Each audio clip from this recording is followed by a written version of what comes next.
धन्यवाद सभापती महोदय।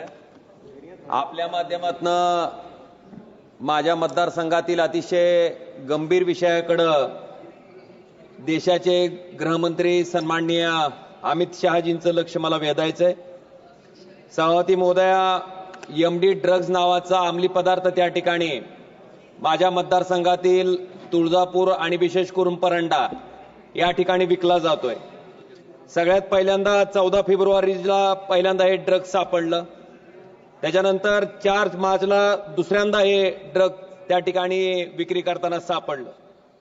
सभापती महोदया, त्याच्यानंतर काही आरोपींना अटक केलं गेलंय आणि अटक केल्याच्या नंतर त्या तपासात जी माहिती त्या ठिकाणी उघड होते ती अतिशय धक्कादायक आहे।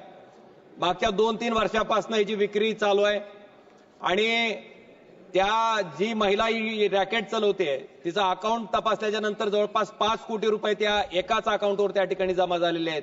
काही सोनं त्या ठिकाणी हस्तगत केलंय।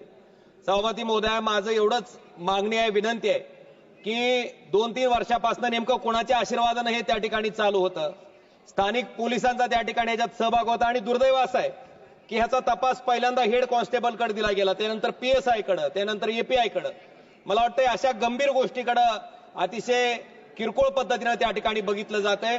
मग मी राज्याचे गृहमंत्री त्याचबरोबर देशाच्या गृहमंत्री यांनाही विनंती केली, पत्र लिहिलंय, मागणी केली आहे की तरुण पिढीला या व्यसनापासून वाचवण्यासाठी हे जे ड्रग्स रॅकेट आहे ते उद्ध्वस्त करण्याच्या दृष्टीने त्या ठिकाणी केंद्रीय नार्कोटिक्स ब्युरो याच्या मार्फत याचा तपास त्या ठिकाणी झाला पाहिजे। त्याची पाळंमुळं त्या ठिकाणी खणून काढली पाहिजेत आणि तरुण पिढीला या ड्रग्सच्या व्यसनापासून वाचवण्यासाठी माझी विनंती आपल्या माध्यमातून गृहमंत्री महोदयांना की याचा तपास केंद्रीय नार्कोटिक्स ब्युरोच्या माध्यमातून व्हावा आणि ह्याच्यामध्ये जे कोणी सामील असतील त्यांना त्या ठिकाणी जेलच्या मध्ये घालायचं काम व्हावं।